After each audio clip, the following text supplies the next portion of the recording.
ត្រង់នេះហើយក៏វាប៉ះពាល់ជាងគេបំផុតគឺបឹងទន្លេសាបដែលបឹងទន្លេសាប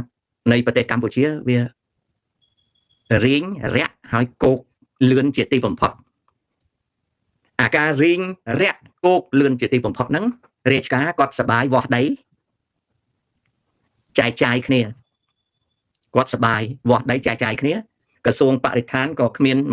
តួនាទីអីមកនិយាយពីរឿងបរិស្ថានអីទេប្រជាជនខ្មែរក៏អត់មានតាក់ទងរឿងបរិស្ថានអីដែររាជការក៏អត់និយាយដែរអញ្ចឹងដីជុំវិញបឹងទន្លេសាបគឺកំពុងតែសបាយវាស់កាត់ចែកគ្នាដើម្បីអាជីវកម្មនិងដើម្បីហោប៉ៅរីឯទំហំនៃបឹងទន្លេសាបនិងជម្រៅវាចេះតែរាក់ទៅហើយវាចេះតែគោកទៅដែលលបឿននៃការគោករាក់នេះវាលឿនជាងសពដងឆ្ងាយណាស់លឿន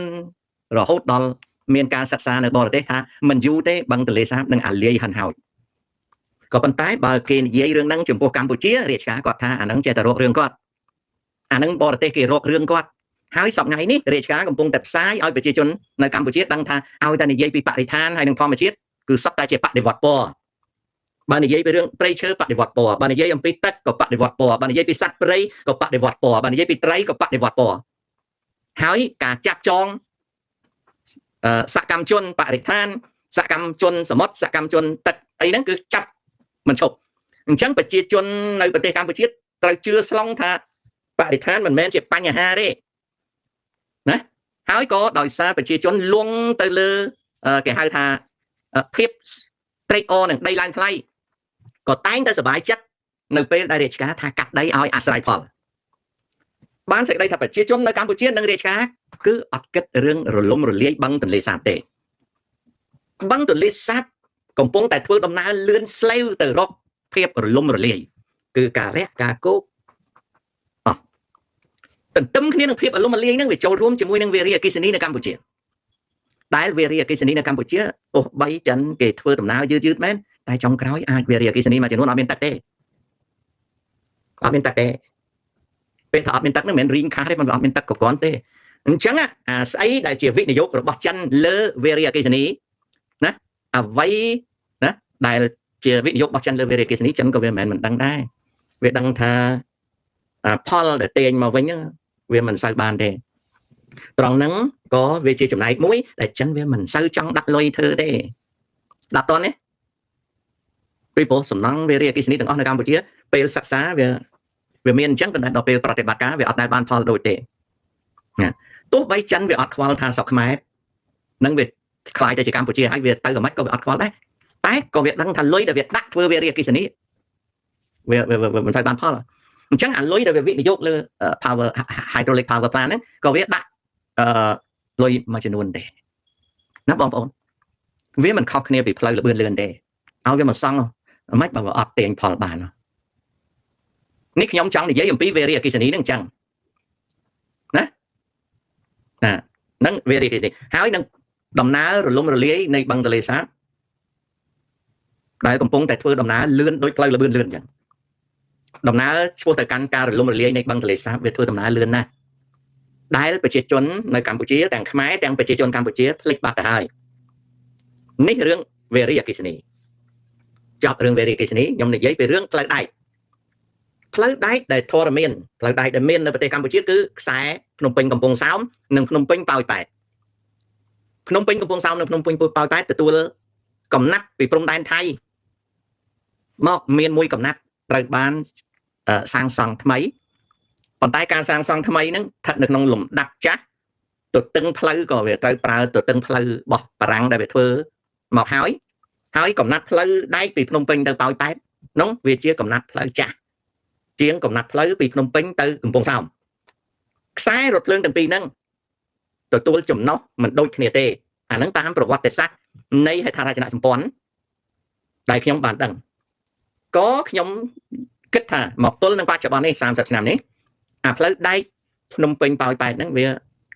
មិនមានចំណុះទម្ងន់ដឹកជញ្ជូនហ្នឹងដូចភ្នំពេញកំពង់សោមទេអាតោនរបស់វាខុសគ្នាណាតោនរបស់វាហ្នឹងខុសគ្នាក៏ប៉ុន្តែចំណុចហ្នឹងចំណុចមិនសំខាន់ប្រហែលនេះដែលសំខាន់ជាងគេគឺផ្លូវដែកដែលមានស្រាប់ណា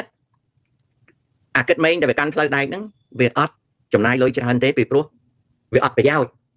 គិតមែនវាមិនមែនស៊ីបាយនឹងត្រឡោកទេអញ្ចឹងក៏វាអត់ដាក់ដើមទុនទៅលើផ្លូវនឹងដែរបានសេចក្តីថាផ្លូវដែកនៅកម្ពុជាទាំងភ្នំពេញកំពង់សោមទាំងភ្នំពេញប៉ោយប៉ែតគឺជាផ្លូវដែកដែលចាំតែគេរើបោះចោលទេផ្លូវដែកតែគេចាំតែរើបោះចោលទេណាអាគិតមែនរងចាំវិនិយោគចិនណាអាគិតមែនវាដេករងចាំវិនិយោគចិនលើគម្រោងផ្លូវដែកដែលរាជការកំពុងតែបាន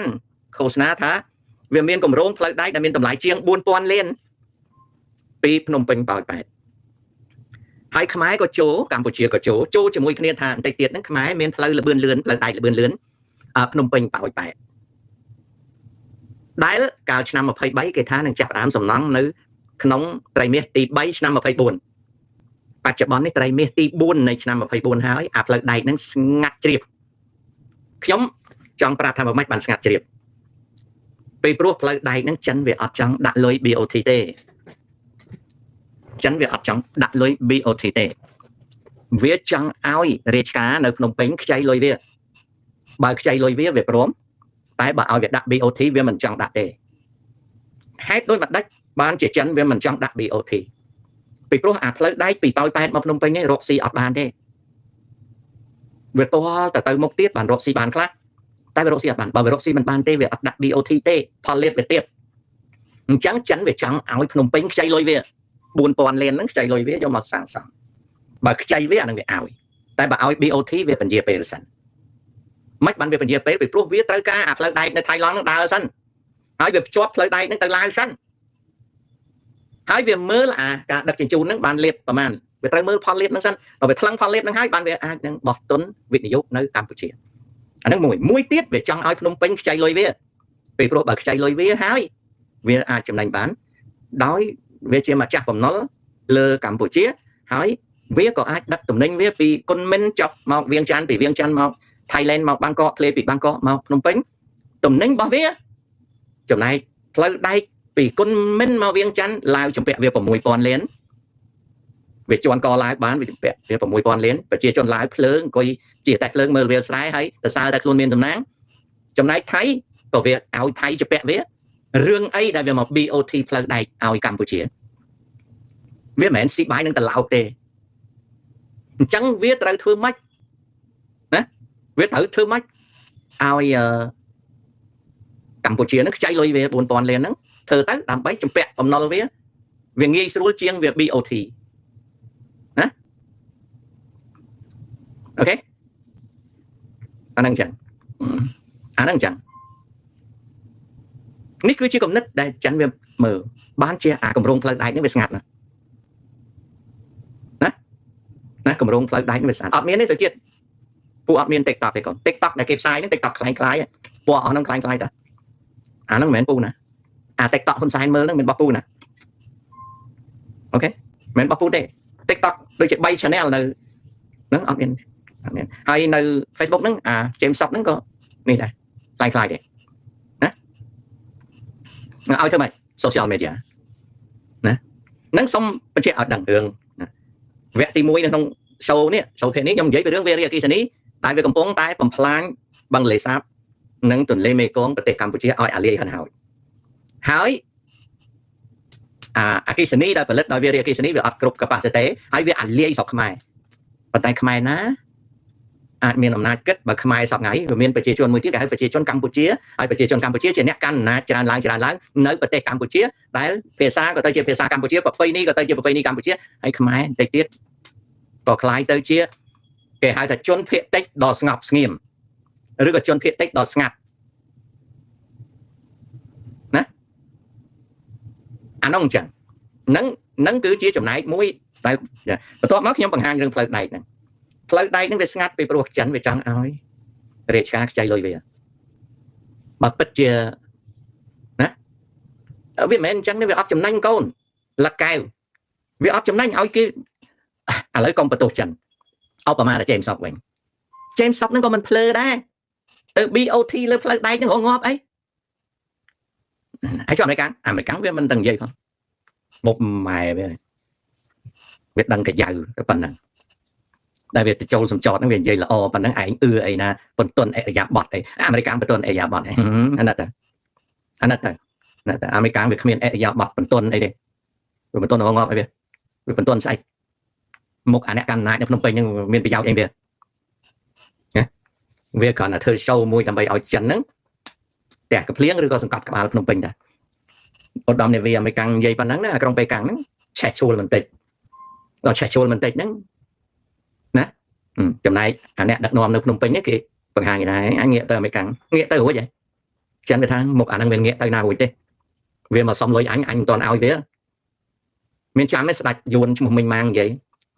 ថាអានោះតែអញ្ចឹងកាលណាវាមិនពេញចិត្តយើងរត់ទៅម៉ែវាកាលណាវាខឹងម៉ែវារត់មកយើងឲ្យឯម៉ែវា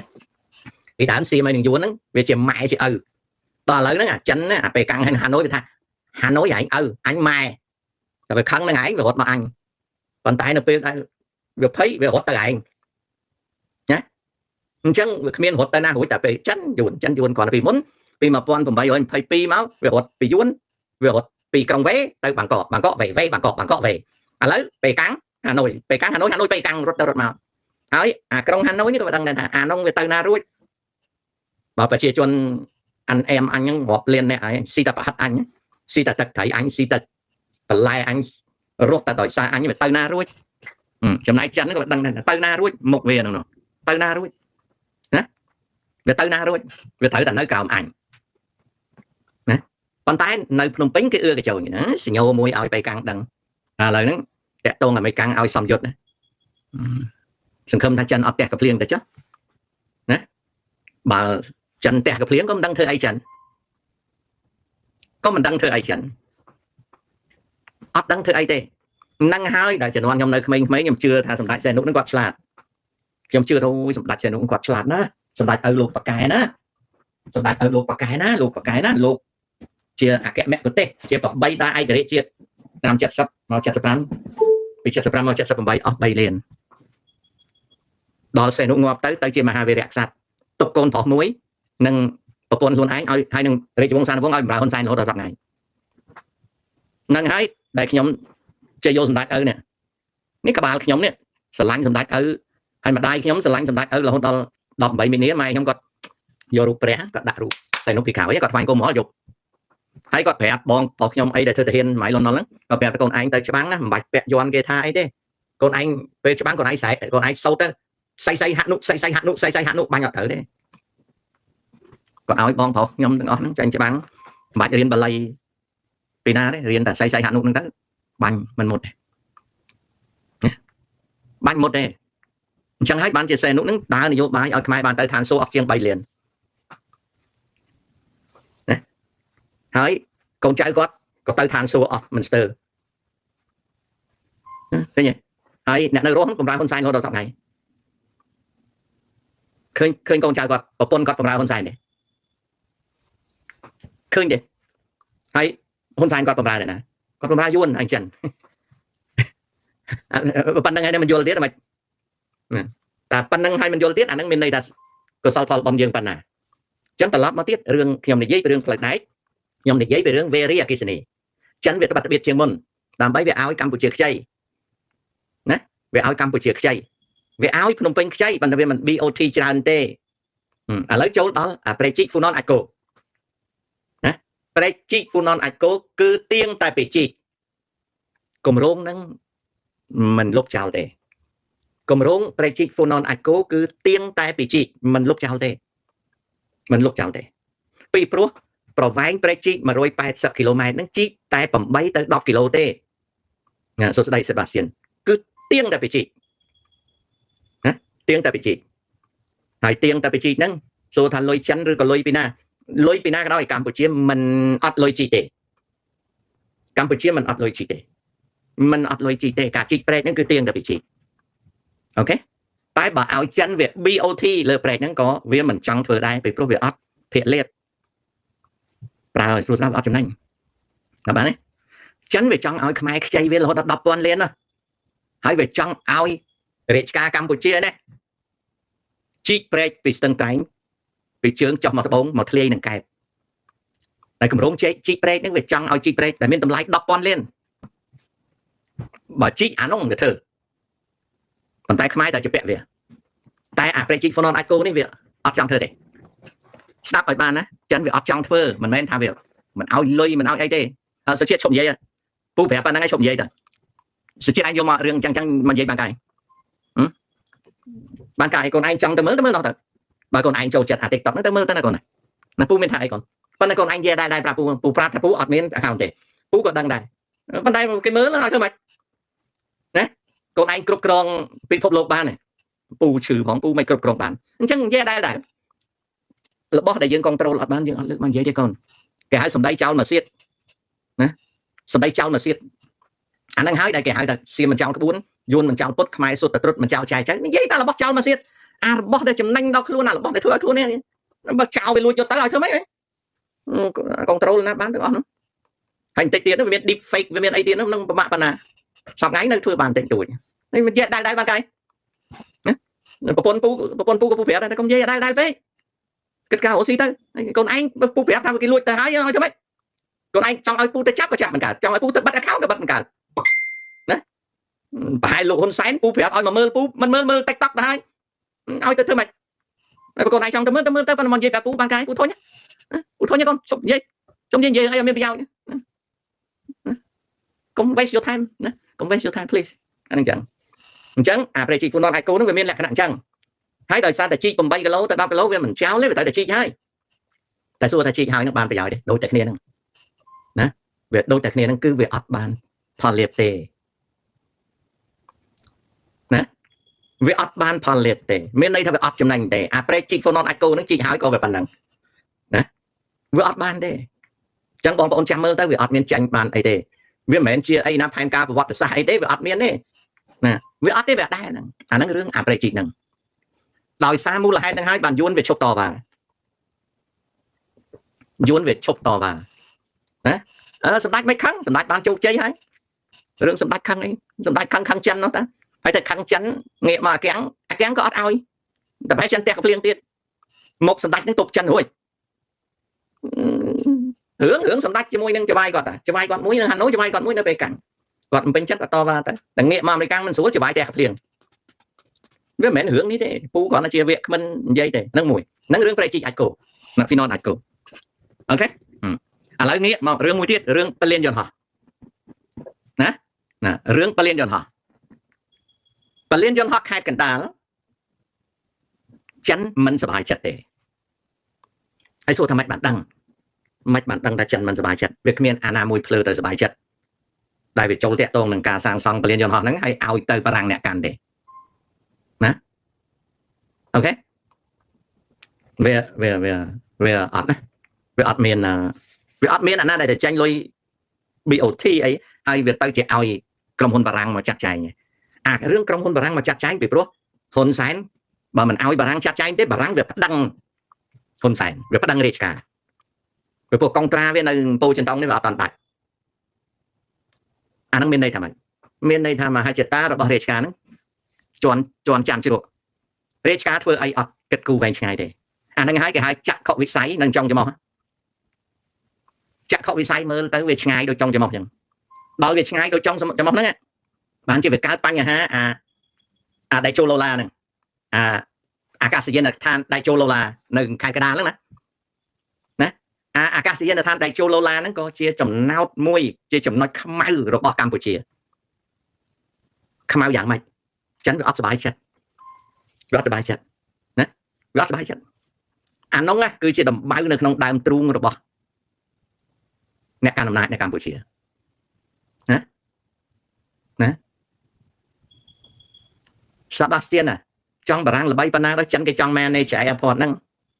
của cái tranh lôi mà chỉ luôn hay bởi cái ọt ban manage airport thưa mấy cái bàn chấm đánh còn ok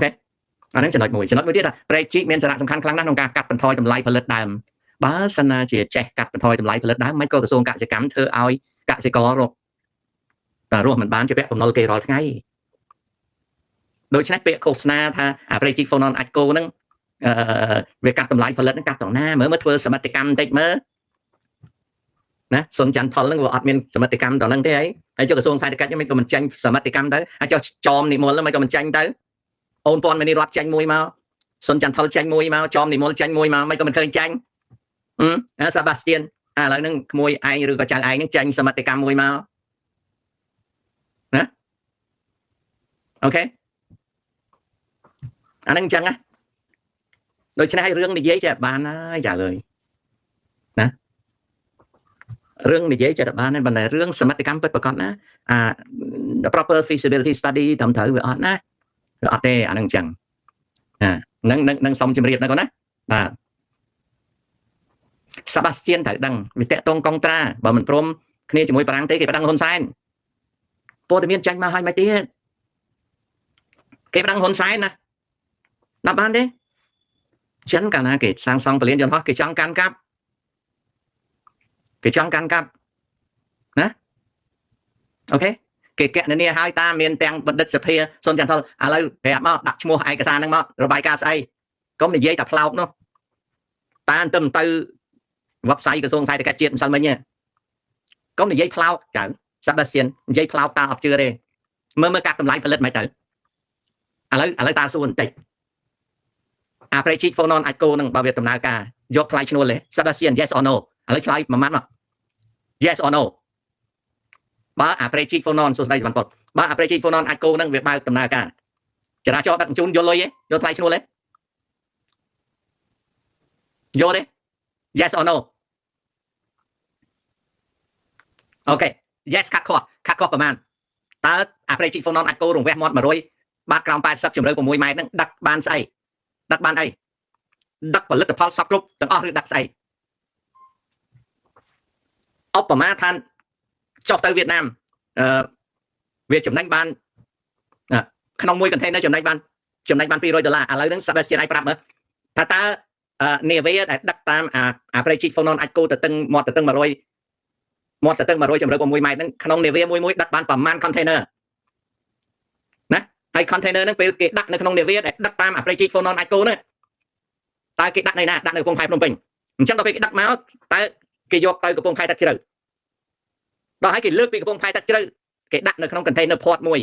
ហើយគេលើកពីអា container port ហ្នឹងដាក់ទៅកប៉ាល់ទឹកជ្រៅនាំចេញគិតមើលចុះអាកប៉ាល់ដែលទឹកជ្រៅដែលនាំចេញហ្នឹងវាគិតលុយទេវាគិតលុយដូចគ្នាអូខេវាគិតលុយដូចគ្នាតើអា availability អាកប៉ាល់ដែលវាមកកំពង់ផែទឹកជ្រៅណាវាចេញចូលនៅក្នុង schedule វាចេញចូលមកមានញឹកដូចអាកំពង់ផែខាងវៀតណាមទេដូចជាមានគេគូគេថាដឹកចុះទៅវៀតណាមហើយដឹកវៀងមកកំពង់ផែពងសោមវិញអាហ្នឹងខ្ញុំក៏មិនទាន់ដឹងថាគេត្រូវដឹកឈួតចឹងទេមានគេផ្សាយនៅ Facebook មួយណា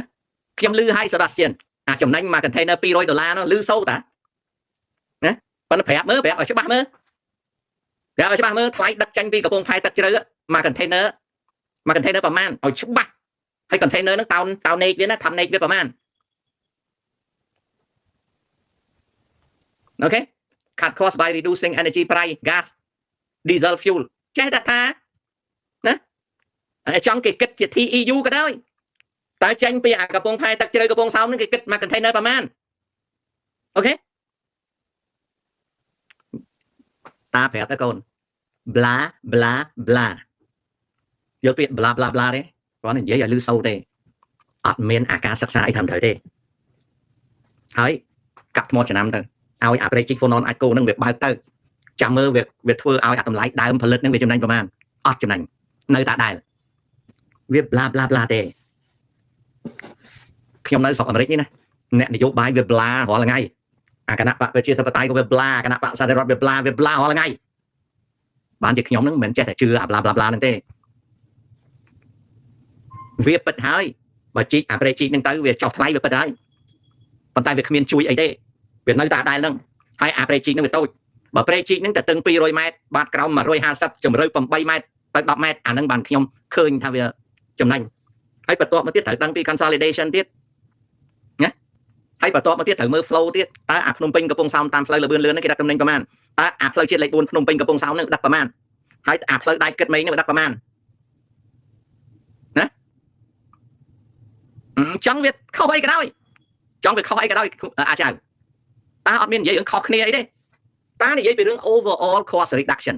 តាទៅស្អីឲ្យយកទៅស្ដាប់ទៅណាអូខេ overall ណា cost of shipping overall ណាហើយបានជាបើវា low cost of shipping ហ្នឹងណា contribute ប្រមាណ